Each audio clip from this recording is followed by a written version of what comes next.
Lawyer already boasting a slam dunk.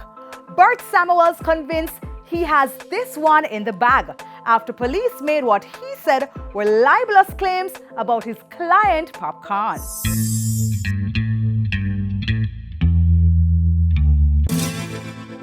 Dancehall star Popcaan and his outspoken lawyer Bert Samuels versus the police.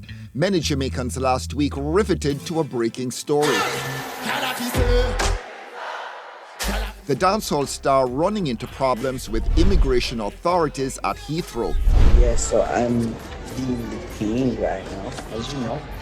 I'm in the UK, they gotta give me this paper and detain me because of information that was sent by my country. But why? Popcaan with a valid UK visa that's been renewed. Then Samuels firing off a tweet, soon followed by a statement from the JCF. Because I dared to tweet that it is a Jamaican government problem created by the Jamaican government. Now we see what they sent to London and elsewhere. Because in Panama, he had to sleep in the airport because he had that red flag on him. He wasn't able to go through Panama. And apparently bewildered Popcaan even asking the PM to get involved. The Minister of Foreign Affairs tweeting that Popcaan's stop and check at Heathrow was not at the instigation of the government of Jamaica.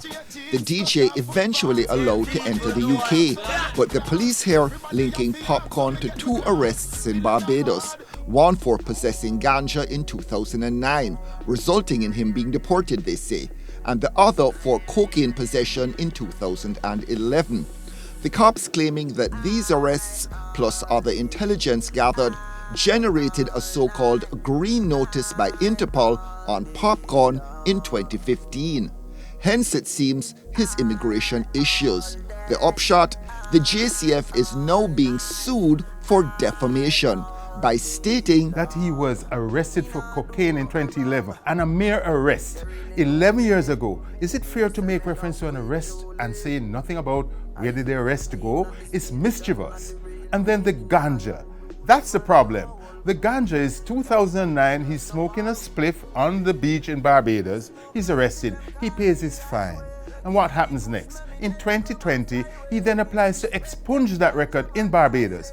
And it's now expunged. So in law, and for the purposes of the press, you cannot refer to that conviction at all. It's against the law in Barbados and here. So when the JCF published that he had a conviction in 2009, they breached Barbados criminal code. He has no conviction in Barbados. ER reached out to the police for a reaction to what Samuels told us. A spokesman declined.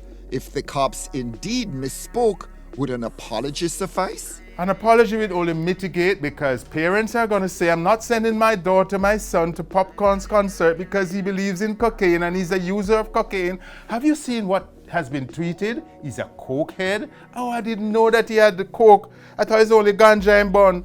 That's the mischief. I could show you the tweets. They've taken the story to its natural progression. Samuels roasted on Twitter, but up to Wednesday this week, only silence from the police about being sued. Samuels doubling down on what he sees as the injustice done to his client.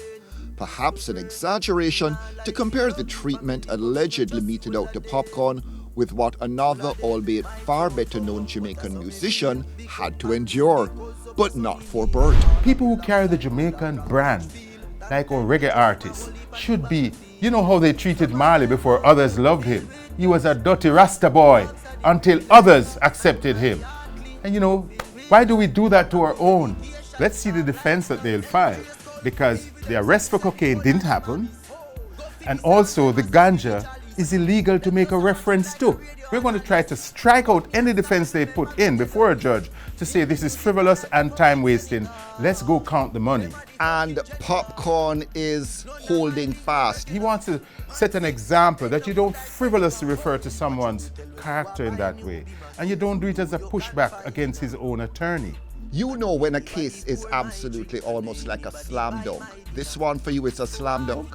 Total slam dunk.